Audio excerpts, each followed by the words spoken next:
আধ ঘন্টা ধরে টান টান উত্তেজনা রাজধানী জুড়ে। পাশাপাশি দু জায়গার ছবি দেখছেন। সাউথ অ্যাভিনিউ থেকে বেরোলেন মমতা বন্দ্যোপাধ্যায়। তিনি অভিযোগ করলেন আজকে তিনি যখন নিয়ে এসেছেন একেবারে এসআইআর এ হেনস্থা হয়েছেন, মৃত্যু হয়েছে যাদের, তার অভিযোগ যে তাদের পরিবার পরিজনকে দিল্লিতে নিয়ে এসেছেন, তাদেরকে দুটি বঙ্গভবনে রাখা হয়েছে।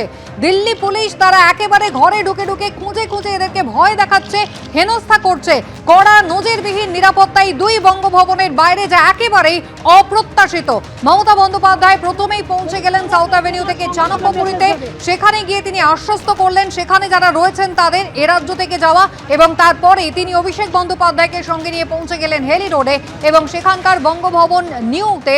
সেখানকে যারা রয়েছেন এ রাজ্য থেকে যাওয়া তাদের সঙ্গে কথা বললেন, ভরসা দিলেন তাদেরও।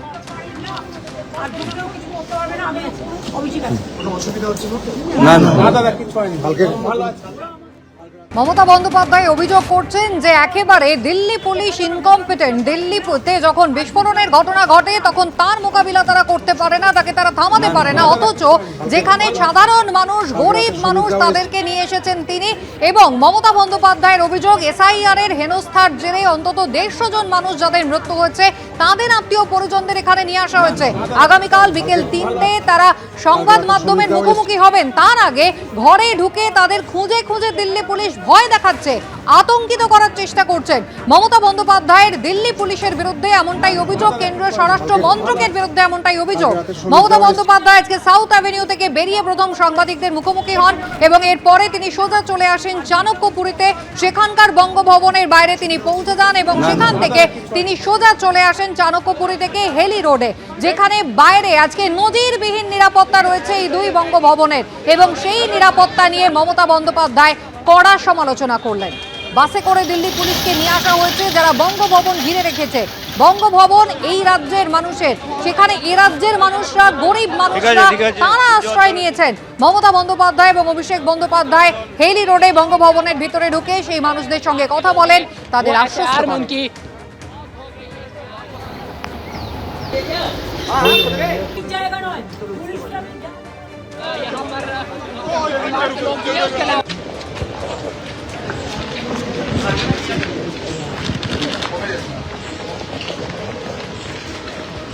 সাউথ অ্যাভিনিউ থেকে বেরিয়ে মমতা বন্দ্যোপাধ্যায় প্রথমে চাণক্যপুরী বঙ্গভবনে পৌঁছে যান।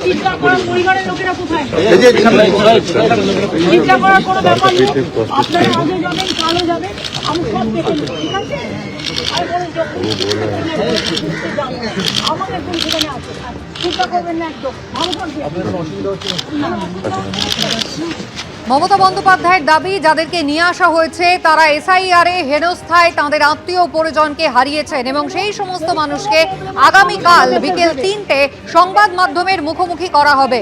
তাদের যাতে ভয় না দেখাতে পারে দিল্লি পুলিশ, একেবারে খুঁজে খুঁজে তাদেরকে দিল্লি পুলিশ ভয় দেখাচ্ছে, এমনটাই অভিযোগ মমতা বন্দ্যোপাধ্যায় করেছেন। তাই ঘরের কাপড় পরেই তিনি অভিষেক বন্দ্যোপাধ্যায়কে সঙ্গে নিয়ে চলে এসেছেন। আপনারা নিশ্চিত থাকুন, ওদের দেখভাল করে রাখুন, ওদের যেন কোনো ত্রুটি না হয়। ওরা আমাদের, আমরা অনেক দূর দূর থেকে নিয়ে এসছি, ওরা আমাদের শহীদ পরিবারের সব। ঠিক আছে, ভালো থাকুন, দেখে রাখুন। প্রথমে চাণক্যপুরীতে পৌঁছন এবং চাণক্যপুরী থেকে মমতা বন্দ্যোপাধ্যায় সোজা পৌঁছে যান দিল্লি হেলি রোডে বঙ্গভবন, নিউ বঙ্গভবন। সেখানে আপনাদের চিন্তা করার পরিবারের লোকেরা কোথায়? চিন্তা করার কোনো ব্যাপার নেই, আপনারা আগে যাবেন, কালো যাবেন, আমি সব দেখে নেব। ঠিক আছে, আমাদের কোন সেখানে আছে, চিন্তা করবেন না, একদম ভালো থাকবেন।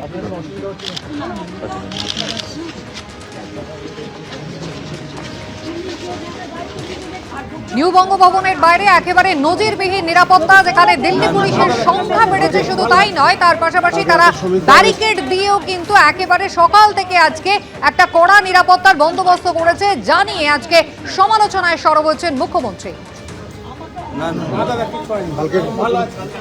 কালকে রাতে সমীরদাও এসেছে।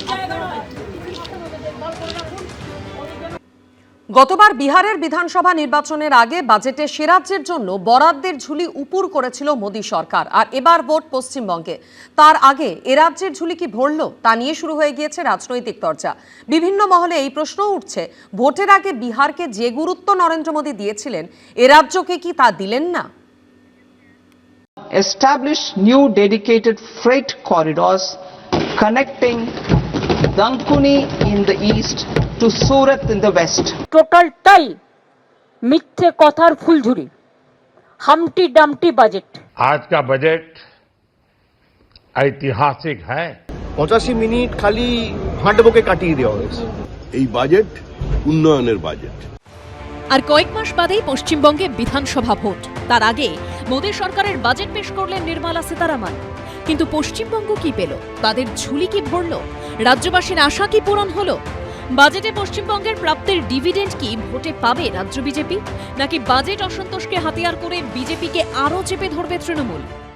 এই বাজেট পশ্চিমবঙ্গকে ভবিষ্যতে বিকশিত করবে।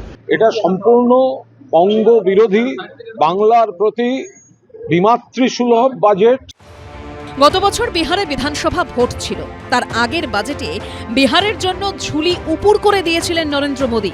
বিহারের জন্য national institute of food technology, Patna বিমানবন্দর সম্প্রসারণ, 4টি নতুন গ্রিনফিল্ড ও ব্রাউনফিল্ড বিমানবন্দর, আইআইটি পড়ুয়ার সংখ্যা বাড়ানোর জন্য পরিকাঠামো উন্নয়নে অর্থ বরাদ্দ এবং বিহারে মাখনা চাষিদের উন্নয়নের জন্য বিশেষ বোর্ডের মতো গুচ্ছ গুচ্ছ প্রকল্প ঘোষণা করেছিলেন নির্মলা সীতারামন।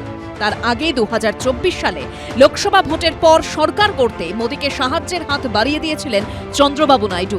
এরপর বাজেটে অন্ধ্রপ্রদেশের জন্য 15,000 কোটি টাকার বিশেষ প্যাকেজ দেয় মোদী সরকার। এই প্রেক্ষাপটে পশ্চিমবঙ্গে ভোটের আগে মোদী সরকারের বাজেটের দিকে নজর ছিল সবার।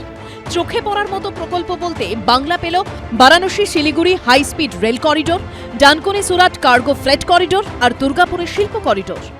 In order to promote environmentally sustainable passenger systems, we will develop 7 high-speed rail corridors between cities as growth connectors, namely Mumbai to Pune, Pune to Hyderabad, Hyderabad to Bengaluru, Hyderabad to Chennai, Chennai to Bengaluru, Delhi to Varanasi, Varanasi to Siliguri. For Bengal, what they have given? Nothing. Talking big. কিছু দেয়নি। যে freight করিডোরের কথা বলেছে ডানকুনি থেকে, ওটা আমার railway বাজেটে 2009 I placed the budget.